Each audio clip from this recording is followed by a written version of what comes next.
Dunia selalu berdetak, tapi kadang ia berdetak terlalu keras, terlalu panas, dan terlalu dekat dengan kehancuran.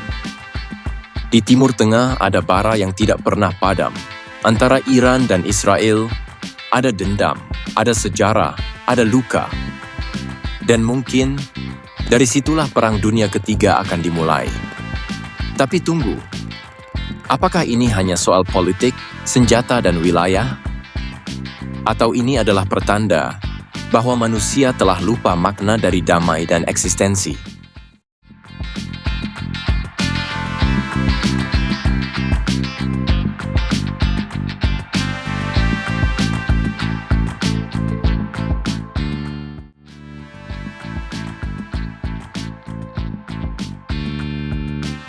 Iran dan Israel bukan hanya dua negara.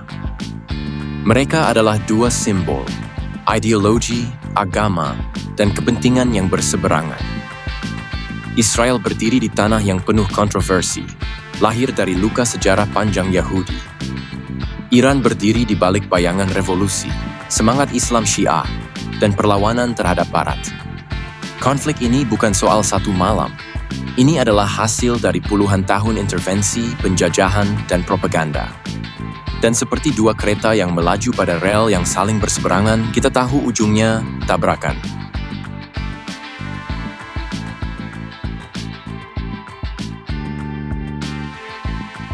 Bayangkan, jika Iran dan Israel benar-benar saling serang, Amerika akan berdiri di sisi Israel, Rusia dan China mungkin di sisi Iran. Negara-negara Arab akan terbelah, pasokan minyak terganggu, ekonomi runtuh, dunia kacau. Bukan hanya senjata, tapi dunia maya, informasi, psikologis, dan bahkan spiritual akan jadi medan tempur. Dan di tengah semua itu, siapa yang paling terluka? Manusia biasa, yaitu kita.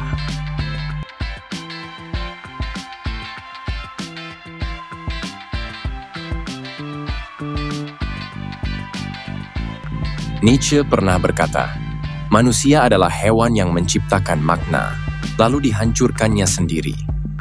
Perang bukan hanya soal senjata, tapi soal identitas. Kita saling membunuh karena kita percaya kita benar. Dan ironisnya, semakin kita yakin bahwa kita yang benar, semakin kita sanggup membunuh yang berbeda. Perang Dunia Ketiga bukan hanya soal politik. Ini adalah cermin dari kegagalan manusia untuk belajar dari sejarah. Kita bangga dengan teknologi, tapi kita gagal menjadi manusia.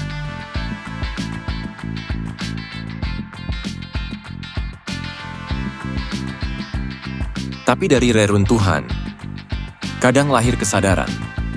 Setiap krisis menyimpan peluang. Setiap perang bisa melahirkan pahlawan. Bukan yang memegang senjata, tapi yang menyebar pemahaman. Hari ini, manusia lebih terhubung dari sebelumnya. Kita bisa memilih, ikut dalam narasi kebencian, atau menciptakan narasi yang baru. Narasi tentang persatuan. Tentang bagaimana kita bisa berbeda, tapi tetap berdampingan.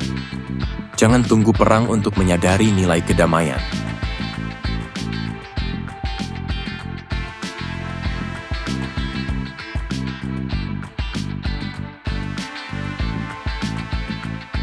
Jika besok dunia hancur, apa yang akan kau sesali? Apakah menyesal karena tak sempat membalas? Atau menyesal karena tak sempat memaafkan? Apakah menyesal karena tak sempat menang? Atau menyesal karena tak sempat mencintai? Setiap orang punya perangnya sendiri. Perang melawan kemalasan, perang melawan ketakutan, perang melawan luka lama, perang melawan ego, dan itu semua jauh lebih penting dari perang antar negara. Perang Dunia Ketiga bisa saja dimulai, tapi kamu bisa memilih menjadi bagian dari kehancuran, atau memilih awal dari kesadaran.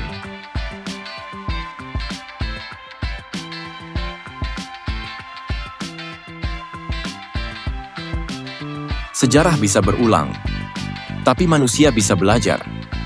Jangan tunggu dunia terbakar untuk menyalakan cahaya dalam dirimu. Jika kamu mendengar ini, kamu adalah bagian dari generasi yang bisa menyelamatkan dunia bukan dengan kekuatan, tapi dengan kesadaran. Jika ingin perdamaian, maka belajarlah mencintai perbedaan. Tidak dikenal, tapi harus dikenal.